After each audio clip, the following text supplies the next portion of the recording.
ನವರಾತ್ರಿಯ 7ನೇ ದಿನದಂದು ನಾವು ದುರ್ಗಾದೇವಿಯ 7ನೇ ಅವತಾರವಾದ ಕಾಳರಾತ್ರಿಯನ್ನು ಅಂದರೆ ಕಾಳರಾತ್ರಿ ಎಂದು ಉಚ್ಚರಿಸಲಾಗುತ್ತದೆ ಆಚರಿಸುತ್ತೇವೆ.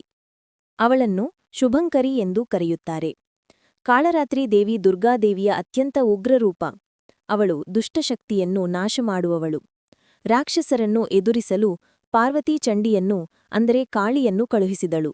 ಆದಾಗ್ಯೂ ಶುಂಭ ಮತ್ತು ನಿಶುಂಭರು ಈಗಾಗಲೇ ಯುದ್ಧಭೂಮಿಯಲ್ಲಿ ಚಂಡ ಮತ್ತು ಮುಂಡಾ ಎಂಬ ಇಬ್ಬರು ರಾಕ್ಷಸರನ್ನು ಕಳುಹಿಸಿದ್ದರು. ಚಂಡಿ ರಾಕ್ಷಸರನ್ನು ಕೊಂದು ಚಾಮುಂಡ ಎಂಬ ಹೆಸರನ್ನು ಗಳಿಸಿಕೊಂಡಳು. ನಂತರ ಅವಳು ರಕ್ತಬೀಜ್ ಎಂಬ ಮತ್ತೊಬ್ಬ ರಾಕ್ಷಸನನ್ನು ಎದುರಿಸಿದಳು. ರಕ್ತಬೀಜ್ನ ರಕ್ತ ಚೆಲ್ಲಿ ಅದು ನೆಲವನ್ನು ಮುಟ್ಟಿದಾಗಲೆಲ್ಲ ಹೊಸ ರಕ್ತಬೀಜ್ ಹೊರಹೊಮ್ಮುತ್ತಿತ್ತು.